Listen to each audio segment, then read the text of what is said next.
13,000 pairs, gone in 10 minutes. No flashy commercial, no viral countdown, no billion-dollar rollout. Just a name, Caitlyn Clark, and that was all it took to crash apps, fuel chaos, and send sneakerheads into a frenzy.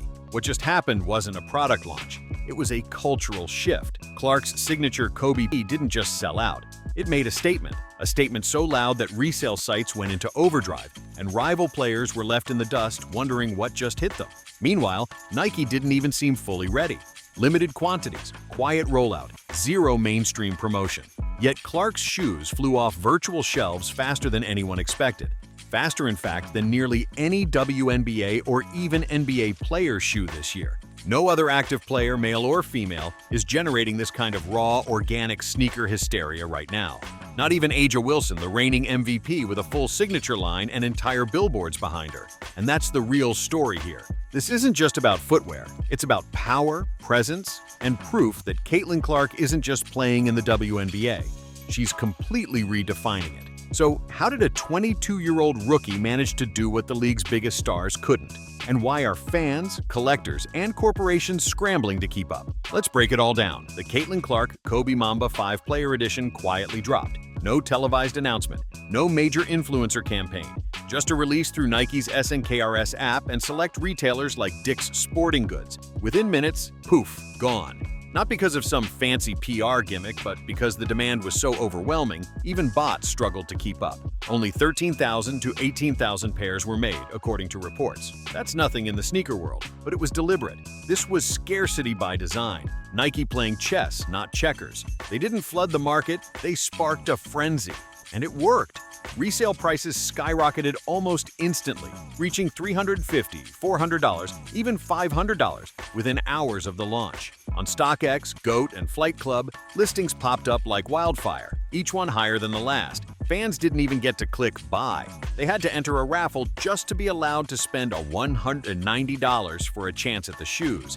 And when the dust settled, thousands were left empty-handed. Disappointed, yes, but not surprised. This was the Caitlyn Clark effect in its purest form. When she touches something, the world wants it, and fast. But here's the kicker. This wasn't just a limited drop that sold out. This was a seismic moment that exposed a widening gap in WNBA marketing and fan demand. Because while Clark's shoes disappeared in 10 minutes, other players' sneakers are still sitting on shelves, untouched. Let's talk numbers, because the numbers don't lie. While Caitlyn Clark's Kobe PEs are already reselling for $444, $487, even $500 in some sizes, A'ja Wilson's signature sneakers are still available. You can walk into a store or click online right now and grab a pair for $120. Maybe $134 if you're feeling fancy. Even the rarest sizes barely crack $170. That's not a knock on A'ja as a player. She's an MVP, a champion, a defensive juggernaut. But in the world of sneakers, the hype just isn't there. Clark's shoes didn't need a year-long build-up or sponsored ads on every bus stop. All she needed was her name. That alone caused apps to crash and websites to buckle. People weren't just buying sneakers, they were buying a moment. And A'ja, for all her accolades, just hasn't sparked that same wildfire. It's not a fair fight, and that's what makes it so fascinating. A'ja had campaigns, Clark had chaos, and yet the chaos won. It's not about who deserves more love, it's about who moves the culture. And right now, Caitlyn Clark is doing laps around the competition. Not just on the court, but at the cash register too. Because while Wilson's sneakers are collecting dust, Clark's are creating bidding wars. And the craziest part? Clark isn't even in full brand mode yet.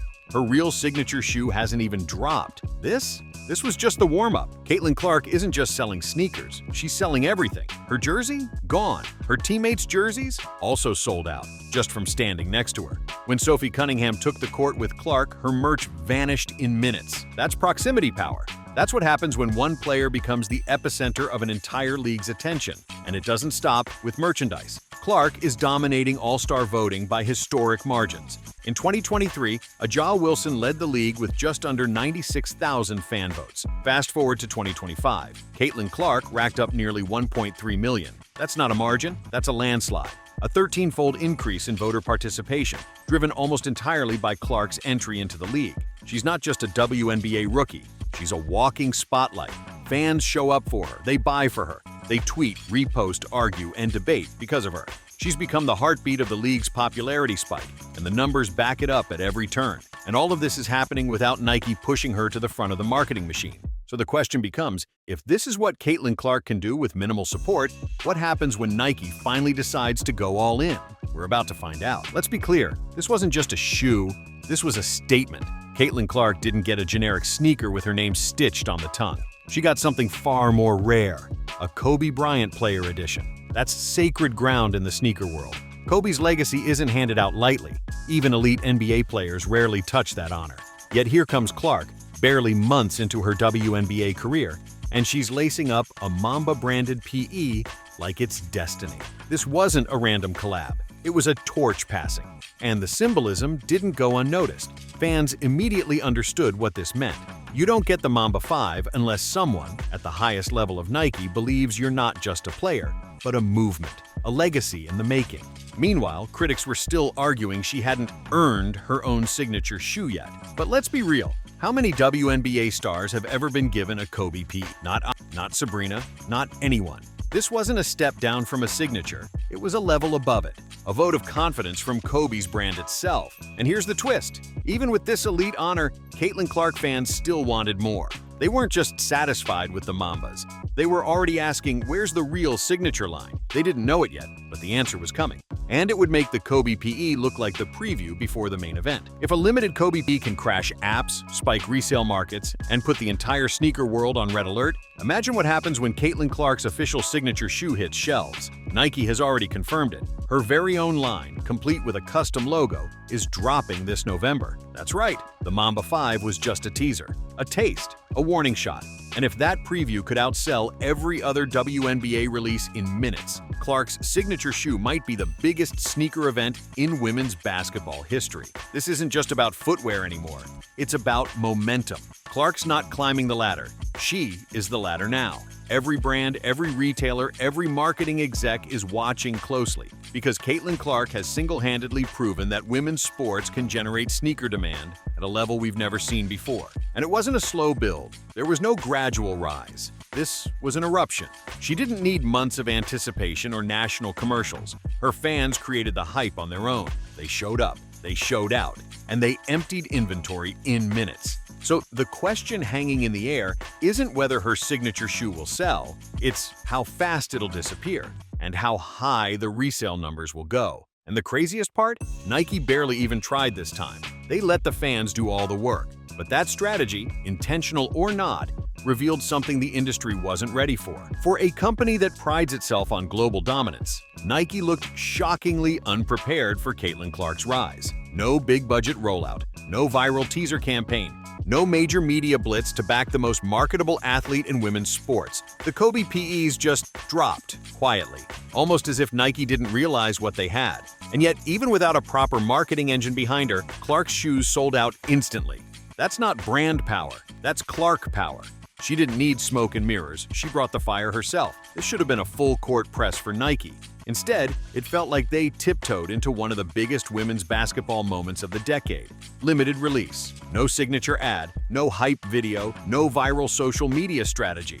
Just a basic SNKRS app post and a few early retailer leaks. And still, total sellout. Global demand, resale pandemonium.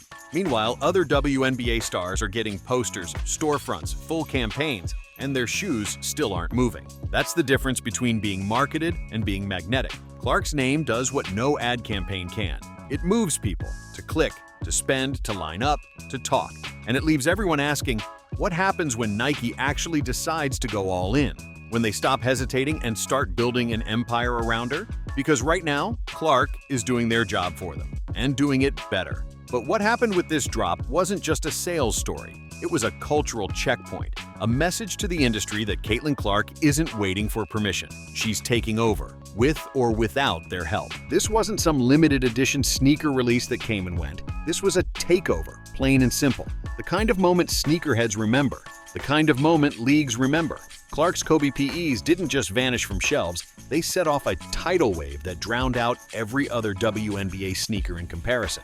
Fans weren't just eager, they were desperate. They entered raffles in droves. They flooded resale platforms. They posted TikToks about taking the L on SNKRS. Within hours, those $190 shoes were being flipped for $400, $500, even more.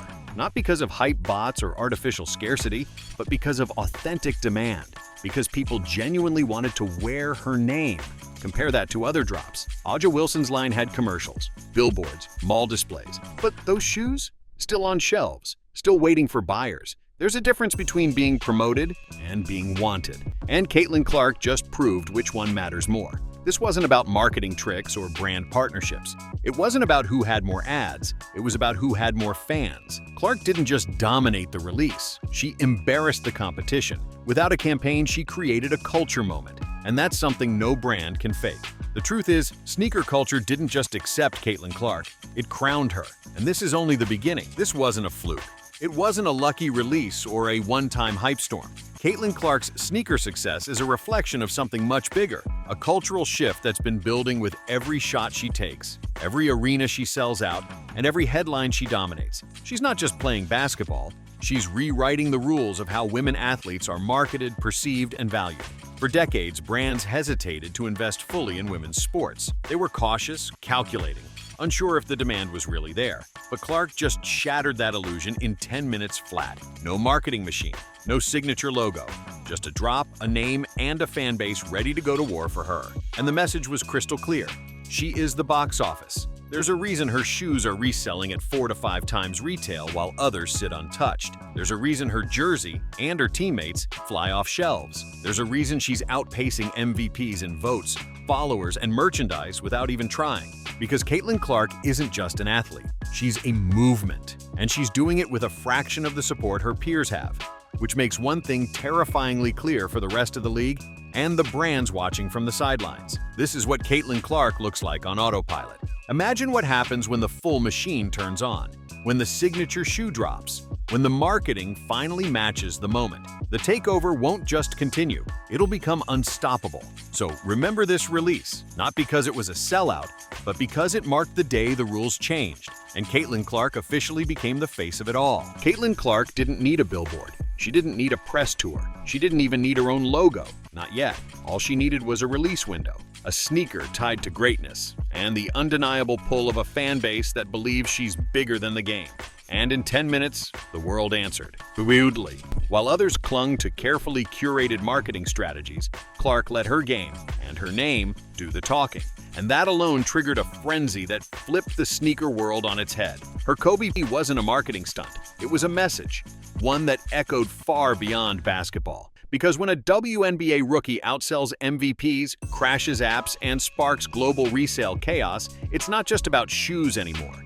It's about legacy. And Clark, somehow, is building hers in real time, faster, louder, and more powerfully than anyone predicted. This wasn't just a win for Caitlyn Clark. It was a warning shot to every brand, every league exec, and every skeptic still playing catch-up. The future isn't coming. It already dropped, and it sold out in 10 minutes. So whether you like her, love her, or still underestimate her, one thing's for sure. You won't be able to ignore her, because Caitlyn Clark doesn't just show up. She takes over. And this was only the beginning.